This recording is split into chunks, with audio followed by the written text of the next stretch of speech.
Smoke and Mirrors is the book from entrepreneur, public speaker, and now author Mauricio Mejia. Mauricio takes us on his journey spanning over 25 plus years in the nightlife industry and growing up as a kid in the tough part of town on the streets of Los Angeles. Plus, newly released, The Entrepreneur's Quick Guide. Decide, commit, execute. Order your copy today on Amazon, Smoke and Mirrors, and the newly released Decide, Commit, Execute.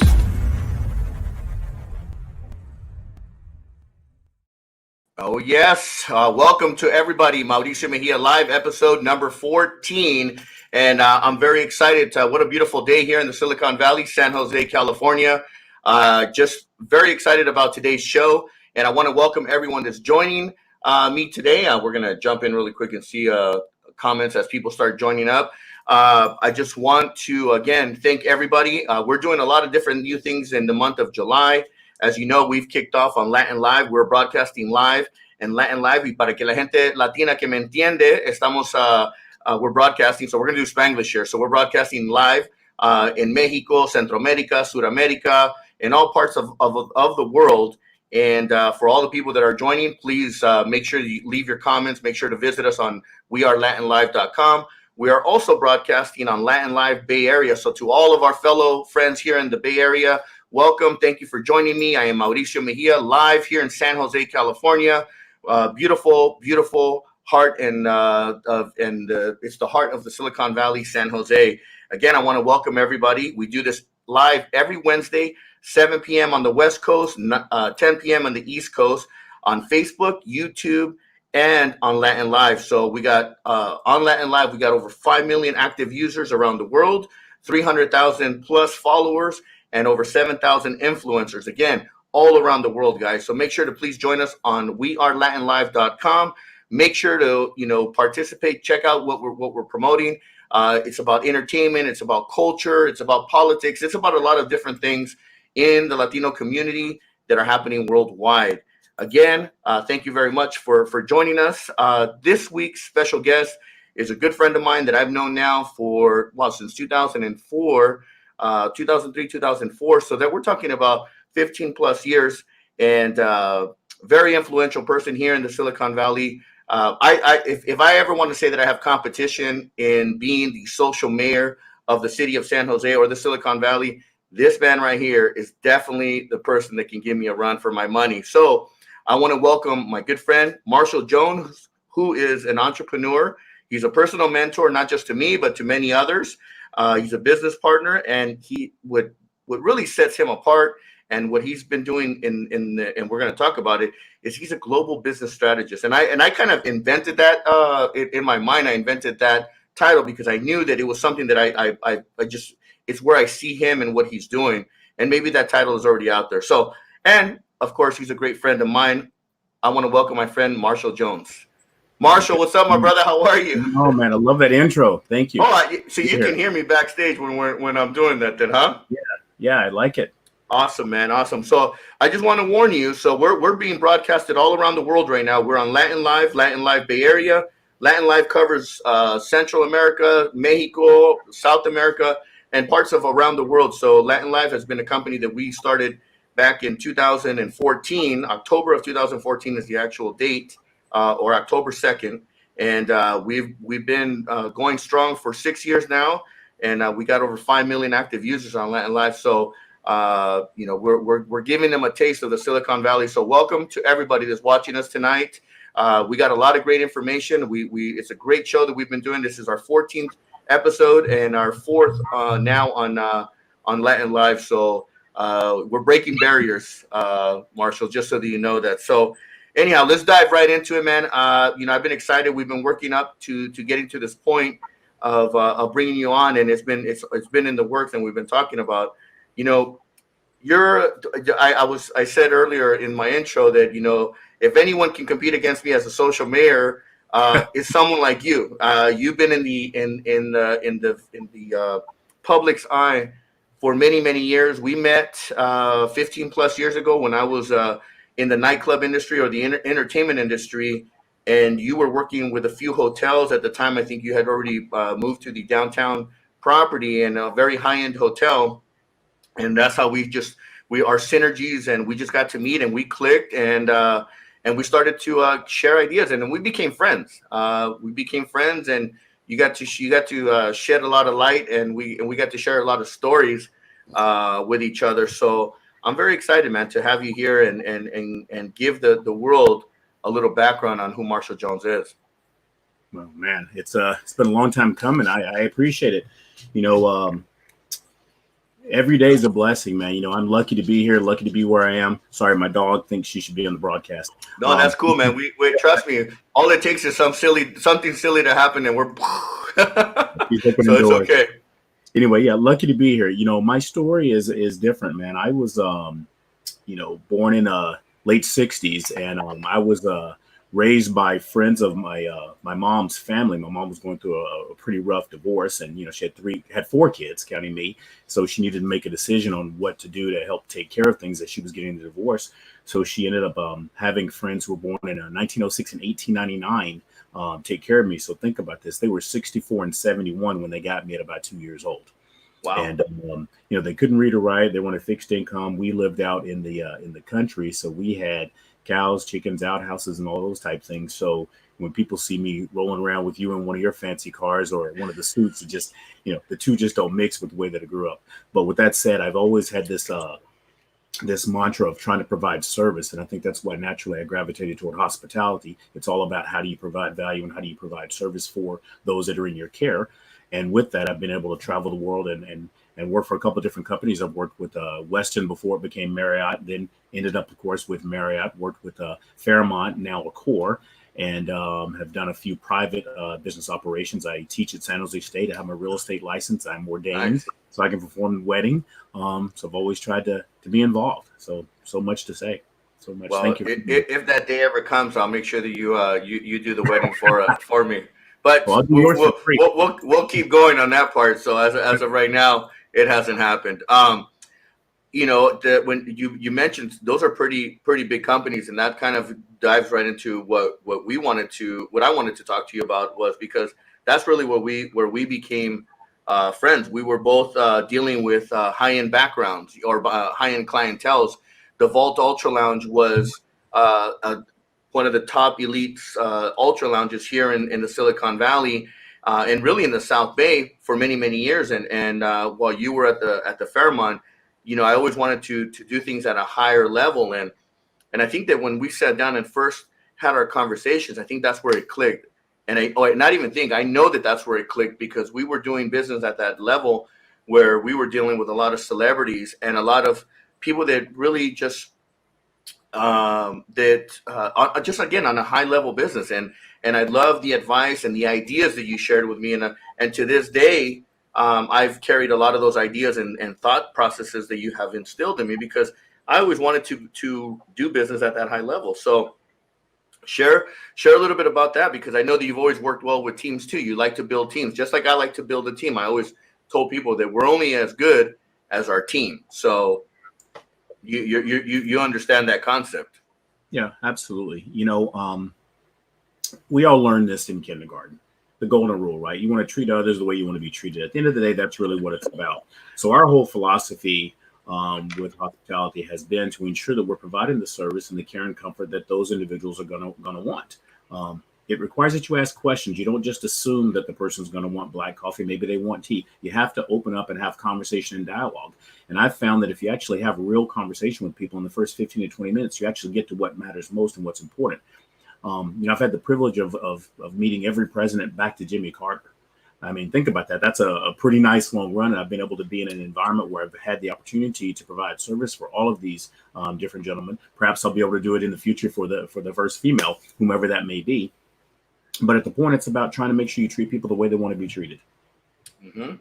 And I agree. And with that said, too, I had to load up some little secrets back here, because I want people to believe when you say you've served many presidents, one of the recent presidents that you served, and I have pictures here to prove it, is our boy Barack Obama here. Yeah. Give us a little background on this picture here. Where was this at? And share some of that. And not only with Barack, but you also did right here the first lady as well. So that's got to be an amazing experience to be able to shake hands, rub elbows, and even talk a little smack, because I know Barack likes to talk smack. So and he's got that he's just got that wittiness, and the first lady as well. Beautiful woman, beautiful personality, and so share a little bit about that experience, because not too many people get a chance to meet a president. Yeah, this especially one that made world history. I mean, that first black president. That's amazing. They were really good individuals to be around. As I said, I've had the pleasure of working with every president back to Jimmy Carter, and just in hospitality and the roles that I've played in the hotels that I've worked within, I've just been able to be in the right place at the right time. And if you consistently provide value for folks, and this, you talk about it in your book, if you provide value for folks, you create some loyalty, and people then begin to come back to you. And so over the years, I've just been able to be in locations where various political figures have been coming through that particular town location. And when their staff reached out to see whom they could speak to, somebody on the staff potentially knew me due to the way the rotation works, and I just have been in the right place at the right time. I mean, I met the Dalai Lama twice. I mean, who can say that? Wow. Yeah, that in itself, twice. I mean, maybe once you get a chance, but twice, right? And I'm sure that he remembers, because I know I've heard that man has a very great memory, and just seems to be an amazing human being. It's kind of funny. The first time that I met him, I was in a big room with a bunch of people, and so he asked everyone to come over and hug him and take a picture. And so I had, I'm in the room, right? I brought my wife with me because, I had to, right? I wanted her to be able to have this experience as well. Well, you had to because you wanted to. Yeah, definitely wanted to. So as we're in the room and he says to come over, we say, no, we're good. We just want to be in the room in your presence. We're good, right? So, everybody takes the picture. They come over, they hug him, they do everything. Fast forward 2 years later, I run into him again, and he sees me and he goes, "Now?" And so, right? So wow. Yeah, he does remember. And we literally sat in the floor. If you are around little kids, they sit what's called crisscross applesauce with their legs crossed. So we sat in the middle of the floor like that and had me sit with him, and he just told stories. Wow. And just talked about it.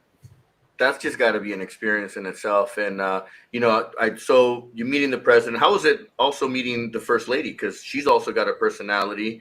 Let's talk about that really quick, because I know that you're a big advocate for women. You do a lot of things that help either fundraise or empower. Talk to us about that. That was my work with the YWCA. Oh, that's coming up. Don't worry, I got you covered on that one. So I'm just teeing it up. But what was the experience like with the first lady? What's her personality like? Probably one of the most gracious people I've ever met. We had an opportunity to serve them when they were in town, and I won't get into all the specifics, but at the end of her stay, they did a receiving line to be able to take photographs. And so a group of people were going through to take photographs, and she saw me and had remembered me due to the previous encounter early in the week. So she came over. So I got to take a picture with her by myself, which is the one that you saw. And the best thing was there was one gentleman who was very boisterous, and he kept trying to get in to get his own picture. But, he's with a group of people. So after seeing me take a picture, he says to her, "Well, why does he get to take a picture and you wouldn't take one with me?" And without missing a beat, she turns to him and she goes, "Because he's Marshall Jones." And she turned around at the next person, which was just amazing that she even knew my name. But to say that so quick-witted, I was like, okay. I'm like, this is pretty good.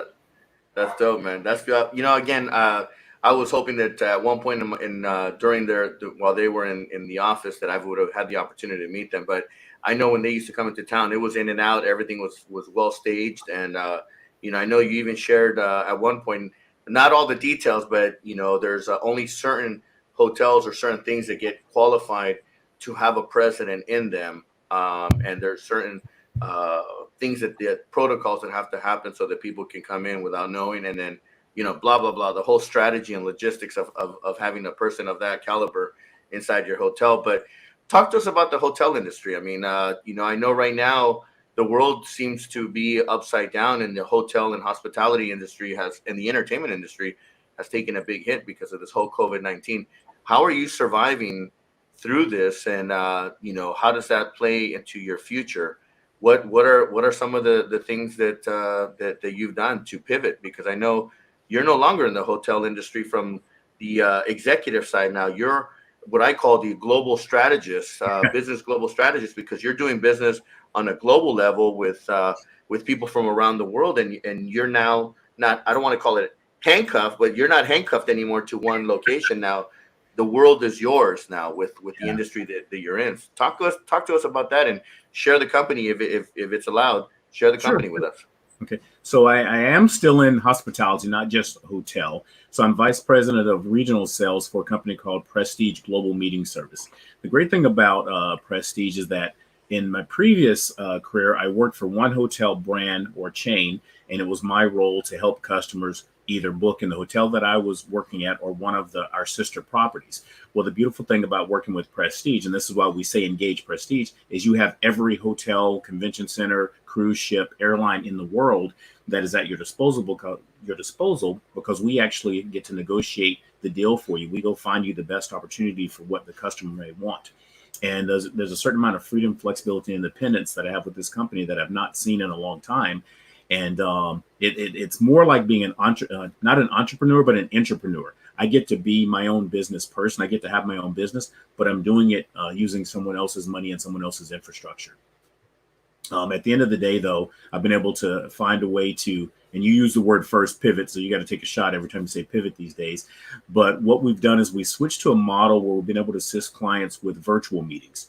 As you know, you can't have more than 50 people gathered together in a group now, and they have to be properly social distanced. So we've got some clients that do what's called a hub and spoke, where they'll have meetings in various centers around the country, no more than 50 people, and then they'll video broadcast to other locations to connect the various folks with their company, their association together. At the same time period, others have taken everything online to virtual, and will literally have virtual conference with breakout rooms, a keynote speaker. They'll even send out things to folks for a happy hour perspective. Maybe they'll get wine and what have you. We've even done virtual trade shows. So at this time period, I've been helping clients reinvent themselves to be able to still be in the game, to still offer value for their constituents, and hopefully be there at the end of the day once this COVID is behind us. And I do think that this hybrid meeting is probably what's going to be the next thing. We're going to see a combination of people meeting in place as well as the virtualization of the meetings.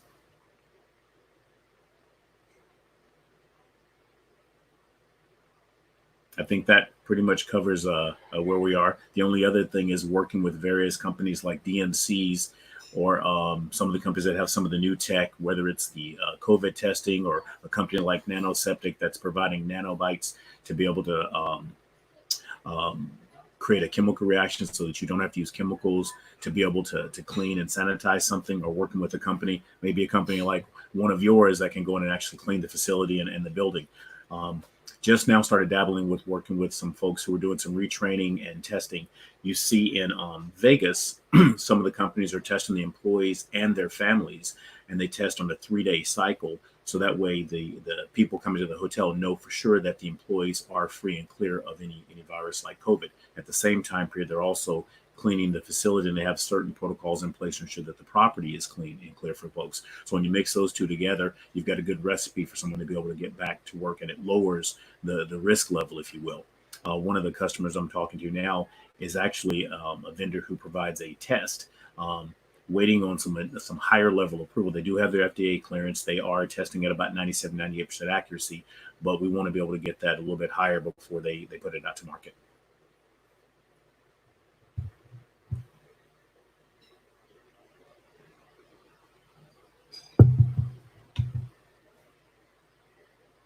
Did you go away on me?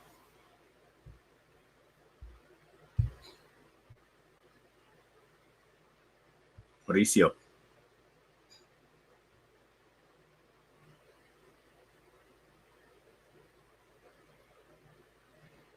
I think we may have lost you, sir.